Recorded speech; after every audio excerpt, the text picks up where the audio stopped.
Hello everyone and welcome to today's episode of the Osasu show. I am in a Bagina IDP camp in Makodi local government area of Benue state. As you've heard, the farmers' headsmen clash has been ongoing now for a couple of years. Today we'll be talking to each and every single one of them, finding out their plight and how the government can do more to help them. Later on in this program, we'll have an exclusive interview with His Excellency, the Executive Governor of Benue State. Don't go anywhere and we'll be right back on the Osasu show.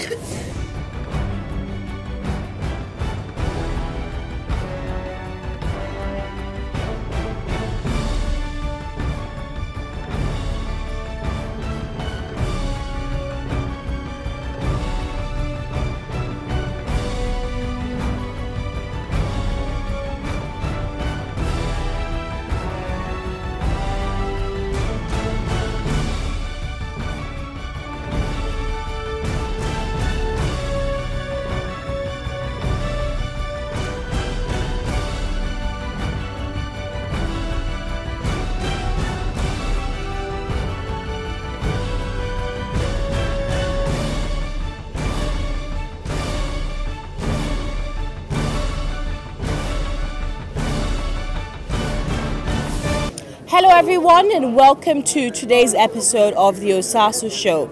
As you can see, we're at the IDP camp in Abagina ward in Makodi local government area of Benue state. I have with me 3 internally displaced people who are victims of the headsmen clash in their local government area. Today we'll have an exclusive interview with the governor later on in the program, but we want to know how the IDPs are faring in this camp. So sir, can you tell me your name and can you walk me through the events that led to your displacement? My name is Ali Samueto. I'm from Ghana Local Government Council, Nasarawa State. We just like see in our locality like this, where we were staying like this, then Fulani came and attacked us. That is not the issue of communal clashes. They came and attacked us in the night, and then we began to run away. Some people were in the bush, some people just found on the road. We just coming. That's why we come and stay here. Did you lose any of your loved ones? All my properties are left behind. I did not take even single thing out of my house. All of us in the village, we did not carry anything. All things were left here. What has the government done for you so far? What kind of facilities have they provided for you in this IDP camp? The government are trying by their possible best. They are feeding us here fine. They are giving us some relief materials in order to maintain ourselves here. Give us food, rice, and beans, and mattresses, and the rest of things. They are giving us the major things that will maintain our life, that handle things together. So tell me, what's your story? What happened to you? How did you end up in this displaced camp? When we were in the village, I'm from Guma local government. We were in the village when the Fulani headmen started attacking from up, coming down, then kill one of our people there. So that is how we now ran away all. We did not carry anything. I have to carry my baby and my family and the rest of my family. That is how we ran away. That is how we ran away and we came to this camp. So as of today, you've not been back to your home since that very attack? No, we've not been back there. And what is the government saying? How soon can they settle you back in your home?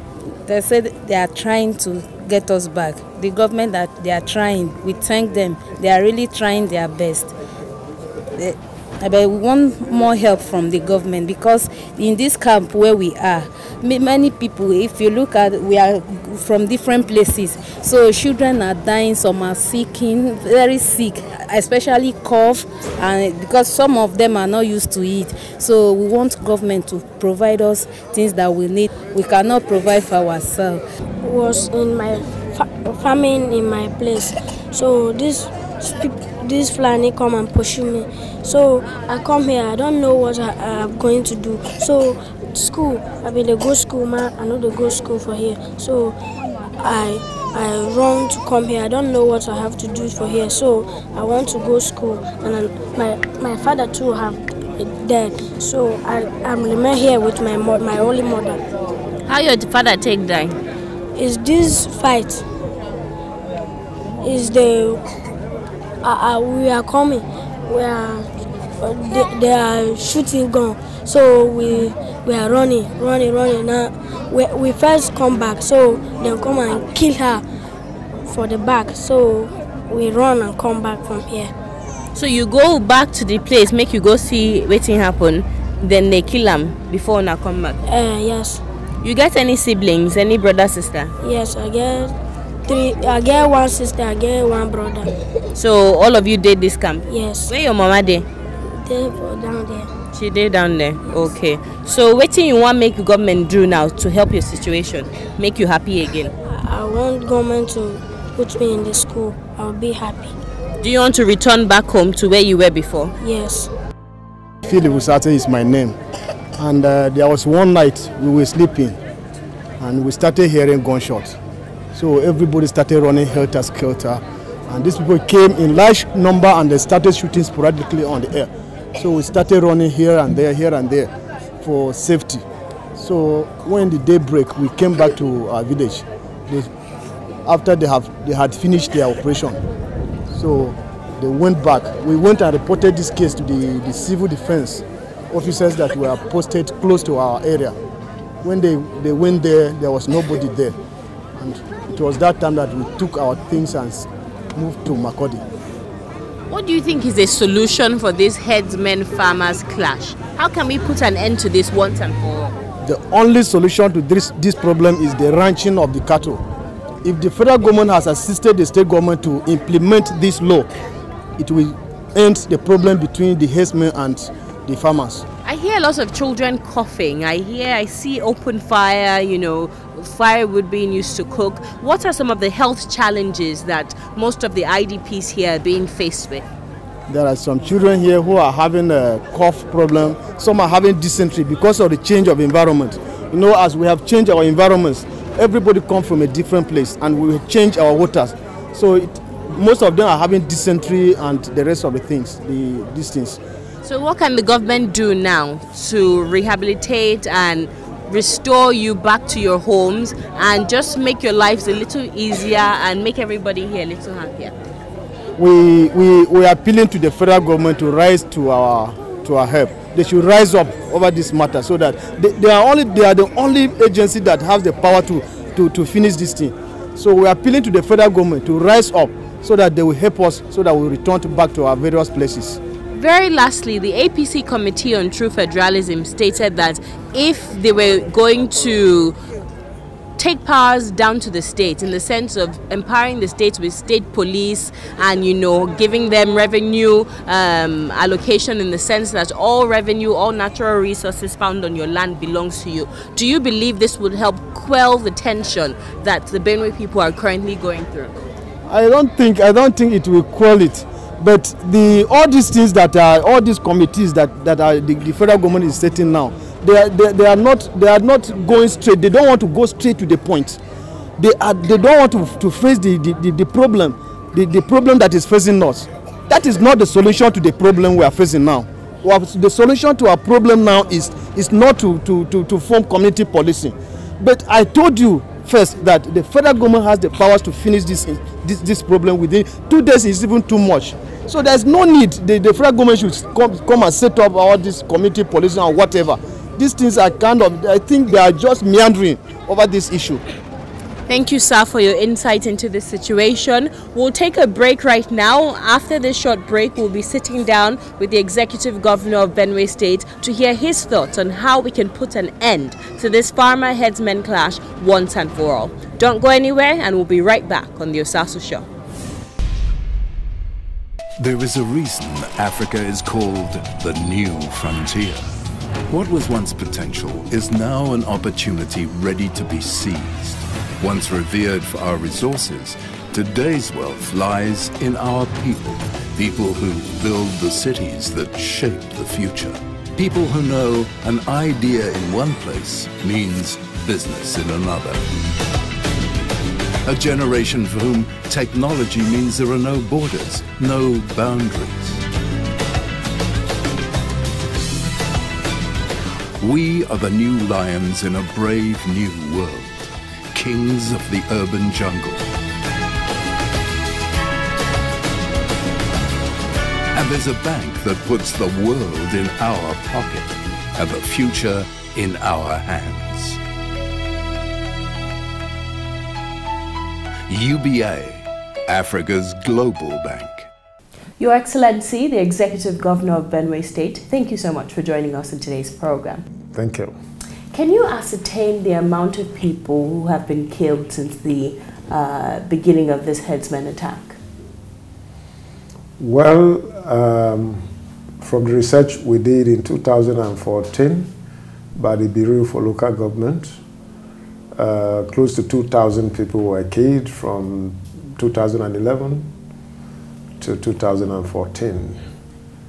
But the current killings, which started on the 1st of January 2018, the initial 73 people who were killed, and we did a mass burial for them. But we have had more than 20 people who have been killed since after the burial of these 73 people.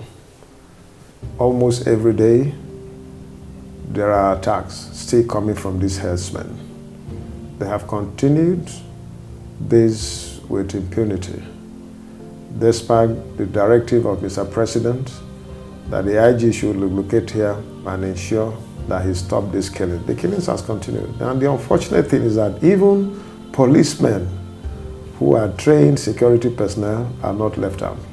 They are also victims of this herdsmen militia. This has continued. As of today, we're still counting because these people have gone beyond the issue of grazing. It is about invading the land and taking over. So all the places they have attacked, they have chased the people away, and they are using their farmlands and their farm produce right now as feeds for their cattle. They are conducting international press conferences and writing on social media and giving press releases. And they have come out to say that, look, in 1884 jihad, it was Benue people that stopped them from penetrating from Sokoto to the sea. And this time around, they are not going to stop. They will ensure that they mobilize all Fulani men across the globe, especially from the West African sub-region, to ensure that they acquire arms and come and invade and take over the land. Because they also say that Nigeria is the only land that God has given them. So no other person will supreme on this land except them. That it is their own land, and they got this land by conquest, and then we have no business staying on this land. And what it is unbelievable. What's the body that has made this statement categorically? This is coming from Miatiala. Miatiala. Yes. Okay, and Miatiala, we know those who are the grand patrons of Miatiala. Mr. President was mentioned, President Muhammadu Buhari, the Sultan of Sokoto, the Emir of Kano. Are these people also perpetrators in this crime?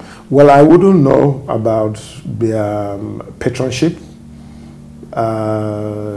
And I wouldn't know the extent of their involvement. But one thing I know, the people that have been issuing out these press conferences and statements are known. They are living in Abuja. They are living with the powers that be.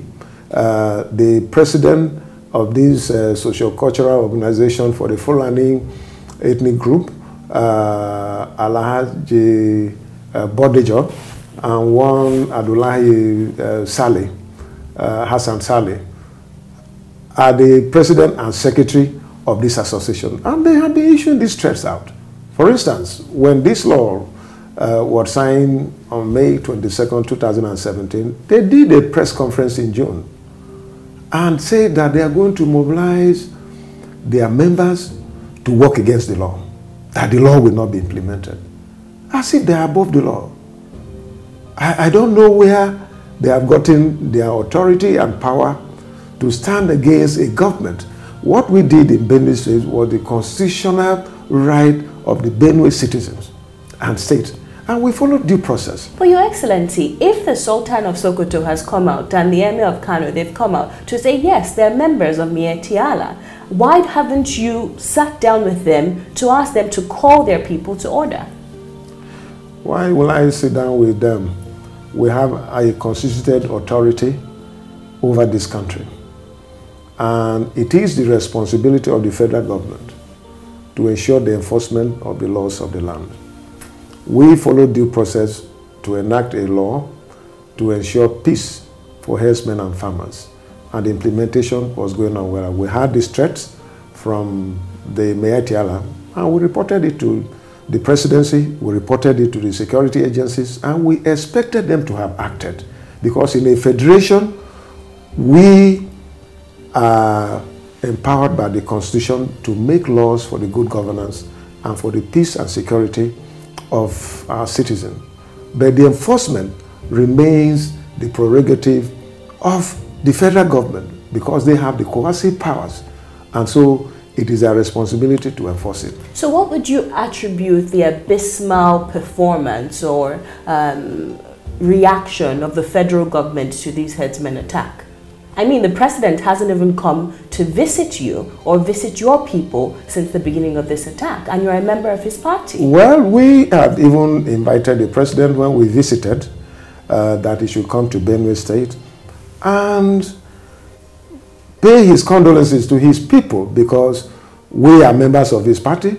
We are in Nigeria. He is our president. We look unto him. If these people are attacking us, we expect him to give us security and give us protection. He has done a number of things. He directed NEMA to provide relief materials for the over 100,000 IDPs that we have in 7 different camps. He also directed that security should be beefed up, including the relocation of the Inspector General of Police to Benue State. Unfortunately, it's like the mayor, the Inspector General of Police is already with the Miyetti Allah. He has taken side by his utterances. You see that he's the mouthpiece of Miyetti Allah, because he came here and went back and wrote a bias report that even indicted me and indicted the whole of people of Benue State. And at a point, he even referred to the issue as a communal clash when he knew that it is not so. Because these Fulani mercenaries and militia, they have been displaying themselves on social media. Go there, on Facebook, you see them. They are on YouTube displaying the arms that they have, instead of coming to ensure that these people are disarmed and allow the innocent people of Benue who are being massacred every day and driven away from their homes. The Inspector General of Police is rather pushing it that the Benue State owns a 6,000 militia. Come to tell me, truly, if I have 6,000 militia, will these people come and slaughter my people in the manner that they did? But you've told the indigents of Benue State to sort of take law into their own hands by defending themselves. Do you believe that they can stand against this armed headsmen when it comes to if it comes to that? Well, I think people are misquoting me and are trying to put words into my mouth, which is very wrong. I didn't tell my people to take arms against anyone. I didn't tell my people to seek for self-help.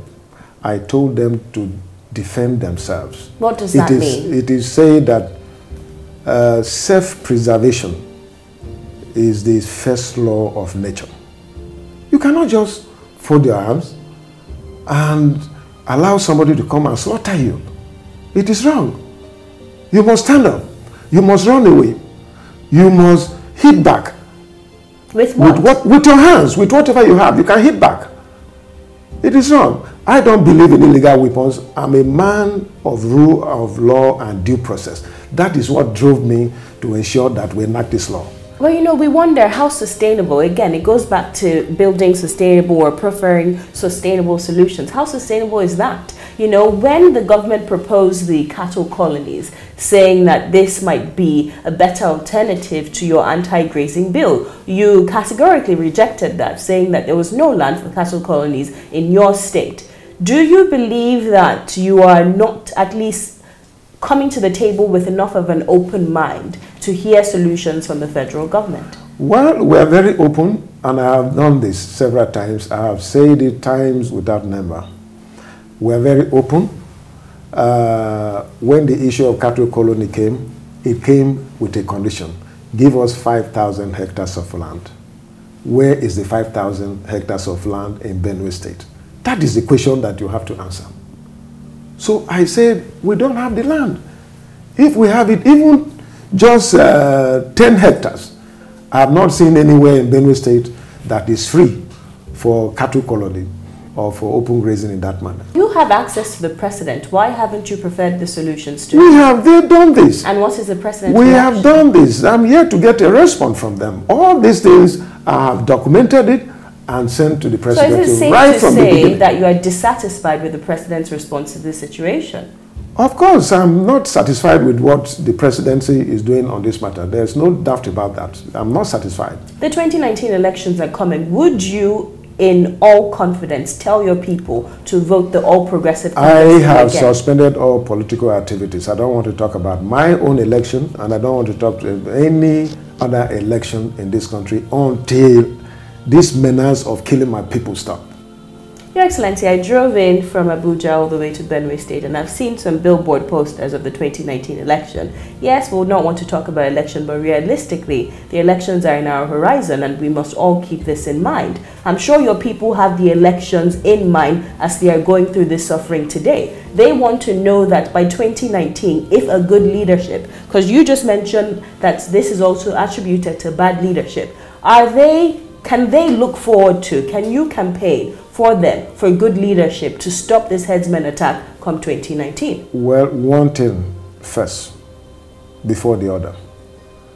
For now, my primary concern is to stop this killing, is to ensure that the IDPs go back to their homes and are living peacefully, is to ensure that my people are provided with security. Once that is done, we can talk about another thing. I don't care about what happens tomorrow. Even if I'm not governor, I can stay back and fight for the right of my people. I ask for justice for Benue people because we have not been treated fairly. As it is today, it is not right. You see people coming to invade our land and the security men are helpless. The ones that have been deployed there are doing their work. And I look forward that even the military. I've been told that the military are going to be deployed. They are going to start their operations from 15. I hope that they will come and do the needful so that people can have peace. Otherwise, from what you hear from Minister of Internal Affairs, from what you hear from Minister of Defense, from what you hear from the IG or police, it's like they have taken side. They are defending and they have become mouthpiece of Mayor Tiala, and they are busy defending them. So will you wait, as they said it, for foreigners to come and take over your land and destroy your country? But you've clearly stated earlier on in this interview that there's a grand agenda to take over Nigeria, which they believe belongs to them. So how do you plan to stop that, knowing that it's a systemic agenda, not just a few people gathered together trying to, kill farmers? We expect the government that we have put in place to come out boldly, because they swore by the Quran and the Bible that they will do justice. They will do the right thing. They will uphold the rule of law and ensure that the right thing is done. If they don't do it, my warning to them is this. I'm a Christian. Our people say that the cow without tail, it is God that chases away the flies. For us, we leave our faith to God because we are law-abiding, we are God-fearing, and we leave our faith to God. But we believe that if they don't give us justice, but by the same Quran and the same Bible, they swore that they will give us justice. If they fail to do it, God will arise and give us justice. Your Excellency, that's a great place to end. Thank you so much for granting us this interview. Thank you. To watch extended clips from this interview, you can visit our website, www.tostvnetwork.com, and follow us on social media at The Osasu Show, at TOSTV Network, at Osasu Igbinedion, on Instagram, Facebook, and Twitter. I'll see you same time, not the same place, back in our studios in Abuja next week. And until then, take very good care of yourself. God bless you.